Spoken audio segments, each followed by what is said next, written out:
Good morning student. जैसे हम पहले स्टॉकहोल्म कॉन्फ्रेंस के बारे में पढ़ चुके हैं, जो सबसे इम्पॉर्टेंट है और सबसे पहला कॉन्फ्रेंस हुआ था जो जिसमें ह्यूमन इन्वायरमेंट के बारे में बात की गई थी। अब जो हमारा दूसरा है वो है the Rio declaration on environment and development 1992। इसको हम अर्थ समिट के नाम से भी जानते हैं। ये थर्ड ऐसा कॉन्फ्रेंस है जो सबसे मेजर कॉन्फ्रेंस था और जिसमें इन्वायरमेंट को लेकर बात की गई थी। लेकिन इससे पहले सबसे पहला हमारा स्टॉकहोल्म डिक्लेरेशन था, जिसमें कुछ स्टॉकहोल्म कॉन्फ्रेंस में जिसमें कुछ 26 डिक्लेरेशन के बारे में, प्रिंसिपल्स के बारे में बात की गई थी, जो 1972 में हुआ था और जिसमें 113 कंट्री ने पार्टिसिपेट किया था। जो सेकेंड हमारा कॉन्फ्रेंस हुआ था वो नैरोबी डिक्लेरेशन था। वो बहुत ही छोटे पैमाने पर हुआ था और जिसमें बहुत ही कम कंट्री ने पार्टिसिपेट किया था। लेकिन जो थर्ड हुआ है, जिसे हम रियो डिक्लेरेशन भी बोलते हैं, जो 1992 में हुआ था, और अर्थ समिट भी, इसको अर्थ समिट के नाम से भी जाना जाता है। ये सबसे ऐसे थर्ड मेजर डिक्लेरेशन था, जो रियो डिक्लेरेशन जिस 1992 था। ये international conference on environment and development was held in Rio de Janeiro.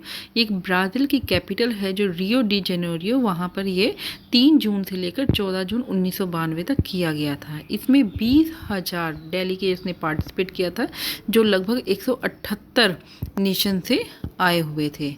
इसको अर्थ समिट रखने का जो सबसे इम्पॉर्टेंट एम था, इसका इम्पॉर्टेंट जो इसका उद्देश्य था, वो इसमें ये चीज़ डिस्कस की गई थी कि जो ग्लोबल लेवल पर है, जो वर्ल्ड वाइड है, इन्वायरमेंट की प्रॉब्लम को लेकर उसमें साझा किया गया था, उसमें इन सब बारे में चर्चा किया गया था। It was the largest international conference in the history of international relation.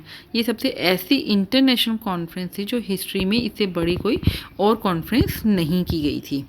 इसमें कुछ एम, इसको अर्थ समिट रखने के कुछ इम्पॉर्टेंट एम्स थे, उद्देश्य थे। वो क्या एम्स थे? सबसे पहला जो इसका एम था वो ये था कि यहाँ पर ये बताया गया था कि जो प्रेजेंट जनरेशन है, जो आज की जनरेशन है, वो किस तरीके से जो हमारे रिसोर्सेज हैं, जो हमारे पास चीज़ें हैं, वो उस किस तरीके से उनके साथ वो कॉम्प्रोमाइज़ करे, ताकि जो फ्यूचर में आने वाली जनरेशन है उनको वो सब चीज़ें मिल सके। अगर हम अपना आज ढंग से यूज़ करेंगे, जैसे पानी हो गया, लैंड हो गया, हमारे फॉरेस्ट हो गए, वाइल्ड लाइफ हो गए, इनको अगर हम आज ढंग से यूज़ करेंगे तभी ये फ्यूचर जनरेशन में हमारी नीड्स को पूरा कर पाएंगे।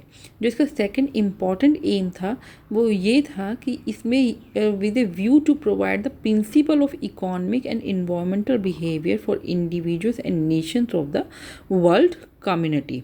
कि इसमें जो इंडिविजुअल मतलब कि हर किसी सिटीज़न की, पूरे वर्ल्ड वाइड में हर किसी सिटीज़न की ये रिस्पॉन्सिबिलिटी बनती है कि वो इकोनॉमिक को लेकर और इन्वायरमेंट को लेकर दोनों का तालमेल बिठाकर ही अपने काम वो करे। और नेशन वाइड और वर्ल्ड कम्युनिटी जो है इसमें पूरा आधारित था। थर्ड है, it is a new global commitment to sustainable development premised on interconnectedness of human activity and environment. इसमें भी यही सब चीज़ें बताई गई थी कि जो ह्यूमन एक्टिविटी है, जो ह्यूमन बीइंग का काम है, वो सब चीज़ें किससे कनेक्टेड होनी चाहिए? वो इन्वायरमेंट से कनेक्टेड होनी चाहिए। कि अगर ह्यूमन बीइंग कोई भी काम करता है तो उसे सबसे पहले ये ध्यान में रखना चाहिए कि जो मेरा इन्वायरमेंट है वो इससे दूषित ना किया जाए। फिर इसमें the earth summit force the people world wide to think how their lives affect natural environment and resources. ये सबसे इम्पॉर्टेंट है। अर्थ समिट में कुछ ऐसे 5 डॉक्यूमेंट बताए गए थे। जो 5 ये डॉक्यूमेंट है, इनके बारे में डिस्कस किया गया था और ये पांचों डॉक्यूमेंट का जो था, इससे ये नेचुरल इन्वायरमेंट से रिलेटेड थे। जैसे सबसे फर्स्ट था Rio declaration on environment and development. इसमें भी जैसे हमने स्टॉकहोल्म कॉन्फ्रेंस में कुछ प्रिंसिपल्स पढ़े थे, इसमें भी कुछ ऐसे प्रिंसिपल्स बताए गए हैं जो इन्वायरमेंट और डेवलपमेंट को लेकर बताए गए हैं, जो रियो डिक्लेरेशन के नाम से जाना गया है। फिर इसमें एजेंडा 21 एक डॉक्यूमेंट था जो नॉन बाइंडिंग था। नॉन बाइंडिंग मीन उस पर किसी भी देश को वो करने के लिए, उसके हिसाब से चलने के लिए वो बाइंडिंग नहीं है, कि उस पर कोई ऐसा जोर ज़बरदस्ती नहीं है कि देश को ये लागू करना ही है। पर उसमें कुछ ऐसे एजेंडा 21 में 5 ऐसे इंपॉर्टेंट चीज़ें बताई गई थी जिसे हर नेशन को उसे अपनाना ही चाहिए। फिर है फॉरेस्ट प्रिंसिपल्स। फॉरेस्ट को लेकर कुछ प्रिंसिपल्स बताए गए थे कि हमारे लिए जो जंगल हैं वो कितने इम्पॉर्टेंट चीज़ हैं और जंगलों में क्या क्या चीज़ें इम्पॉर्टेंट होनी चाहिए और मैक्सिमम हर किसी देश में ज़्यादा से ज़्यादा जंगल होने चाहिए। फिर है United nation convention on climate change कि जो यूनाइटेड नेशन का कन्वेंशन था वो ये बताया गया था उसमें कि क्लाइमेट चेंज किन किन कंडीशंस को लेकर क्लाइमेट चेंज होता है, जो हमारा वेदर चेंज होता है वो किन किन कंडीशन को लेकर होता है। और अगर हमारा वेदर ऐसे ही चेंज रहा तो ह्यूमन के लिए कितना वो उसके ह्यूमन के लिए कितना उस पर मतलब बुरा असर पड़ेगा ह्यूमन एक्टिविटी पर। फिर है United convention on the biodiversity. Biodiversity का मतलब क्या है कि यहाँ पे जो हमारा रिसाइकलिंग चेन चल रहा है, जो चेन चल रहा है वो बीच में अगर टूट जाती है या उसमें क्या क्या अफेक्ट होते हैं उससे। नेक्स्ट है हमारे इस डिक्लेरेशन में क्या क्या ऐसे प्रिंसिपल्स थे। सबसे पहला है to equitably meet development and environmental need of present and future generation. हर किसी को ये बताना कि हमारे जो प्रेजेंट में हमारे रिसोर्सेज हैं, हमारा इन्वायरमेंट है वो कितने इम्पॉर्टेंट है। अगर हम प्रेजेंट में उनको बताएंगे, बचाएंगे, ठीक है, उनकी ज़रूरतों को हम देखेंगे तभी हम फ्यूचर में उसके लिए काम कर सकते हैं और फ्यूचर जनरेशन को वो सब चीज़ें मिल सकती हैं। फिर है eradication of poverty programme. Eradication of poverty programmes का मतलब क्या है कि जो पॉवर्टी है वो सबसे बड़ा रीज़न है इन्वायरमेंट को ख़राब करने के लिए। जैसे जो गरीब लोग हैं वो उनके लिए वॉशरूम्स वगैरह नहीं होते, ठीक है, वो ज़्यादा से ज़्यादा जंगलों को काटते हैं वो। तो इन सब चीज़ों का जो पॉवर्टी प्रोग्राम है उनको ऊपर उठाने के लिए हमें ही उनके लिए काम करना पड़ेगा, उनकी पॉवर्टी को ख़त्म करना पड़ेगा, उन्हें समझाना पड़ेगा कि इन्वायरमेंट कितना इम्पॉर्टेंट है। फिर है reduction and elimination of unsustainable patterns of production and consumption and promotion of demographic policies.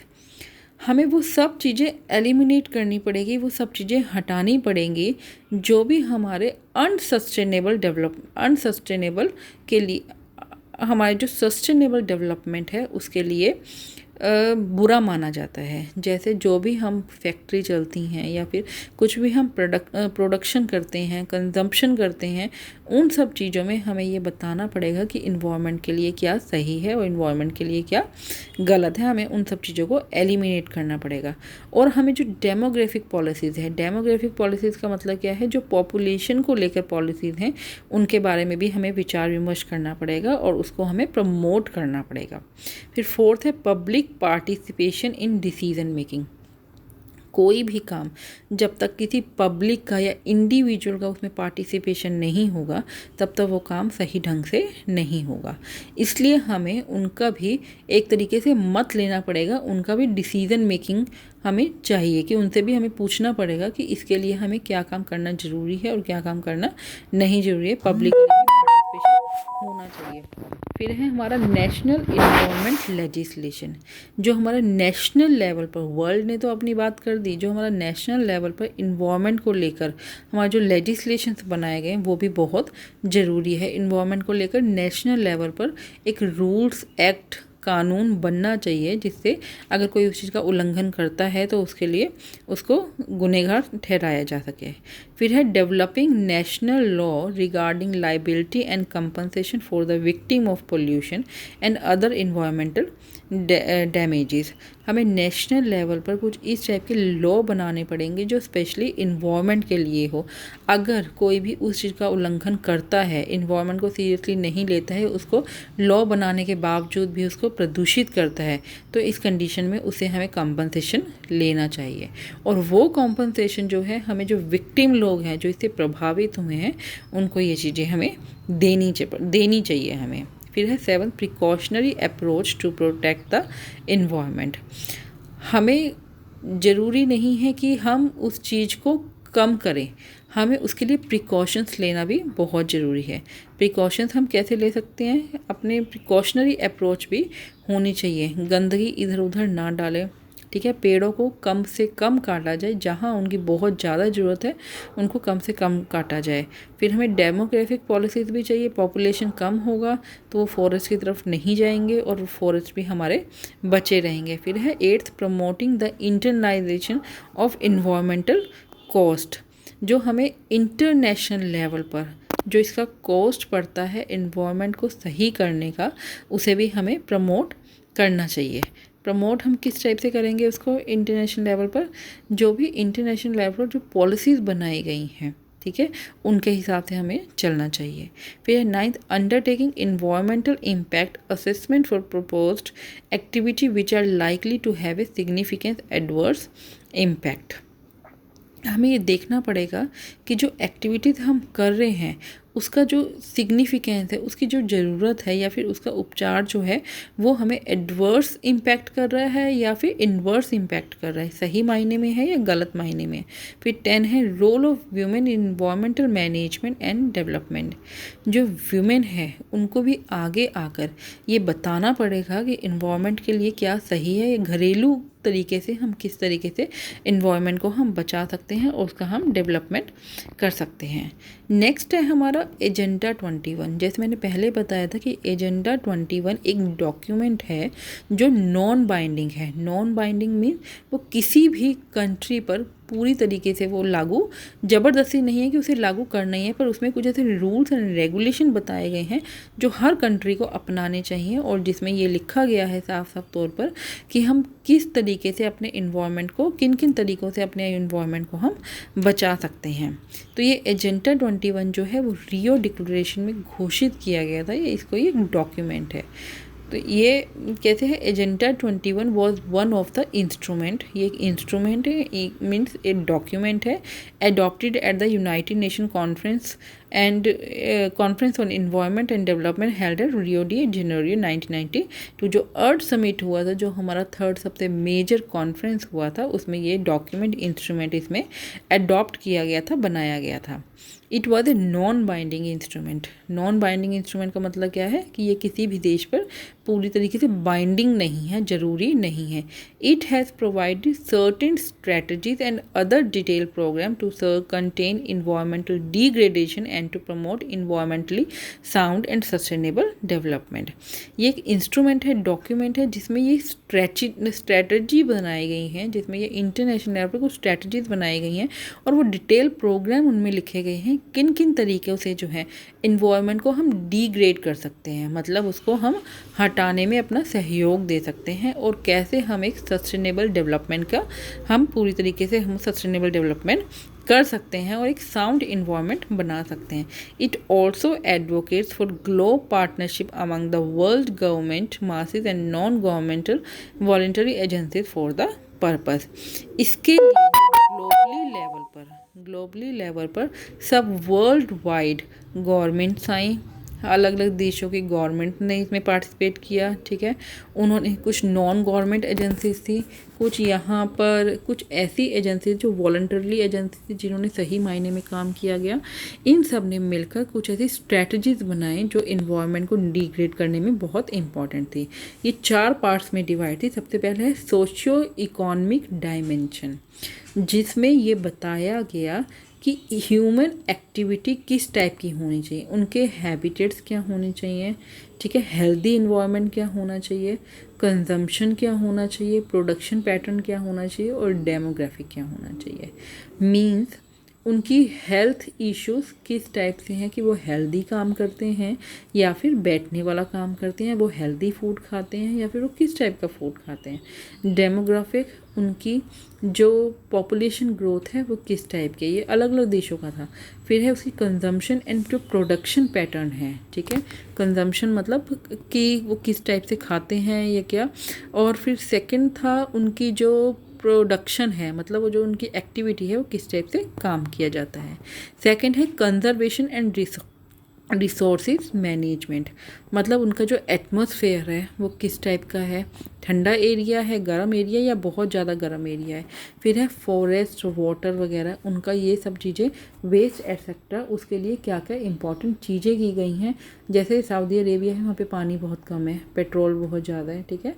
तो इन सब चीज़ों को लेकर वहाँ पे सावधानियाँ बरती गई। फिर है strengthening the role of NGOs and other social action group such as trade union, women organisation etcetera.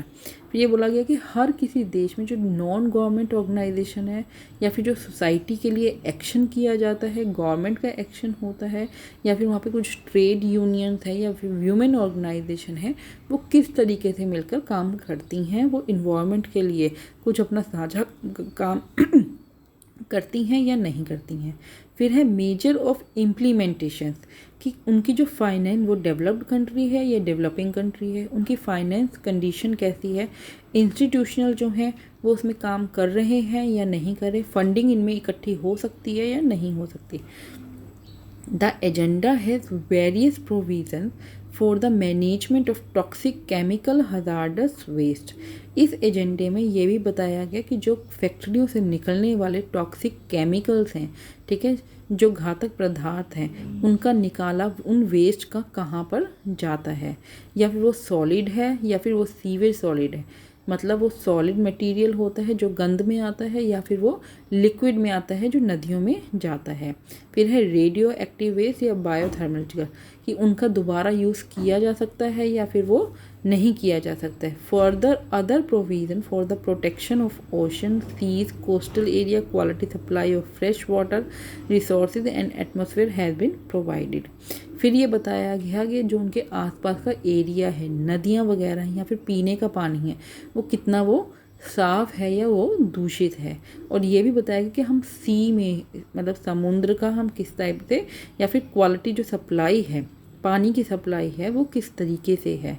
फिर है some of the provision deal with management of land resources, deforestation, drought sustainable development of mountains, rural agriculture area.